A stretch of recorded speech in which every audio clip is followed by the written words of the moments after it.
So, Daredevil Born Again finally dropped, and after getting canceled, revived, rewritten, partially deleted from existence, and then Frankenstein back together by Marvel, we finally have the continuation of the best superhero show we've ever gotten. So let's see if they kept up the quality. Um, it was alright. Like, it happened.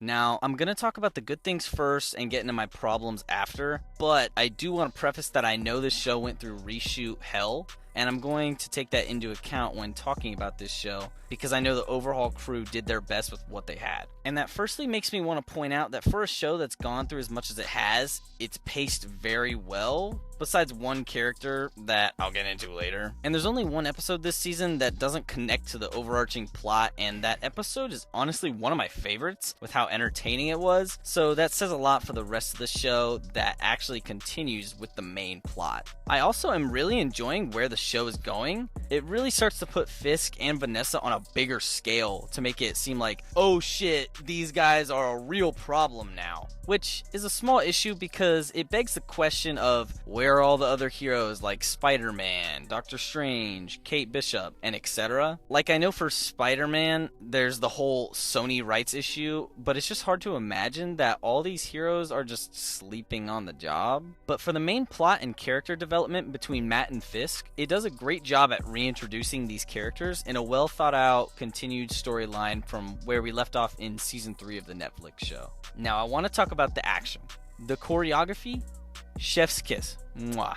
Daredevil's fight scenes are still the closest thing to balletic violence on screen. You can actually see how bad people are getting hurt in this show.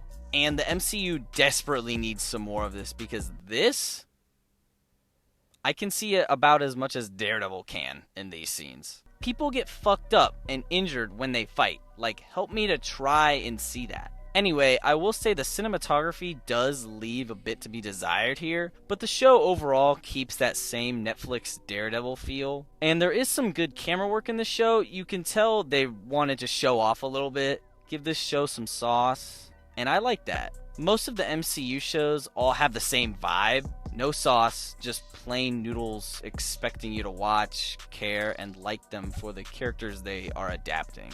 Overall, you can tell that the people involved in this show actually give a fuck. Everyone's performances in this show are top notch. Charlie Cox is so charismatic, honestly, the man could read parking regulations and I'd still be invested. And I could glaze up Charlie Cox for this entire video, but all I need to say is that he started to read Daredevil comics in preparation for this show and just... This is what we need. It shouldn't be out of the ordinary for someone who's cast as a comic book character to at least be interested in who they're playing as. Okay, Punisher. He gets fucking all-star treatment in this show. John Bernthal is so amazing in this role and cares so much about it that pre-overhaul, he literally didn't even want to be a part of this show because of the direction they were going with his character. He makes me so excited for the Punisher special.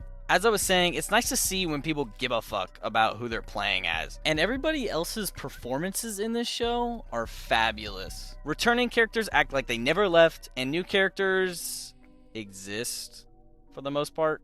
So I'm going to now start getting into spoilers for this show, so here's your warning.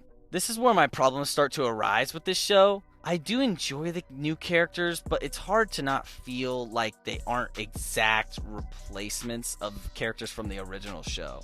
Because Matt can't do this all on his own, so the characters brought in for him to bounce off of kind of fall flat. They more feel like underdeveloped versions of the characters we had in seasons prior. And I know they gave a reason for why Foggy was killed, but even with what Foggy got himself into, it still felt like such a minuscule death for such a massive character. And writing off Karen for 95% of the season was just not the way to go in my opinion. But towards the end of the season, the new characters have definitely intrigued me enough to want to see more of them and where their storylines go heading into season 2. Especially Daniel, who I actually really like, and I think his mini Fisk role is fun to watch. I think him and Buck give me good old Wesley vibes. To continue on that, I'm now going to get into the biggest crime of this show, and that is Muse. He is basically a character in the show for about 2 full episodes. He's a serial killer that paints and makes art with the blood of humans.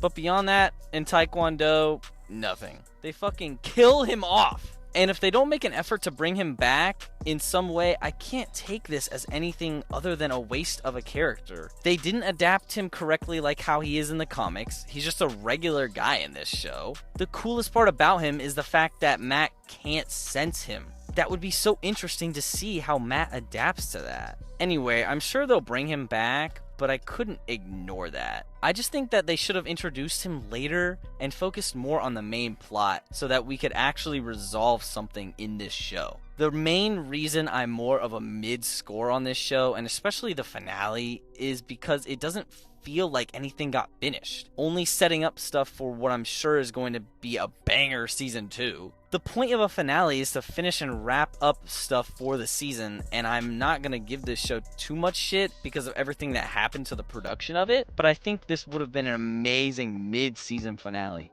Make the season 18, 19, 20 plus episodes like the old days and make it all one tight story. I don't know how to make a show or a movie, but that's just my opinion. Anyway, that's all I got for my thoughts. I'd love to hear what you guys think about the show, so you can comment and leave a like if you want to hear my thoughts on more stuff. Peace.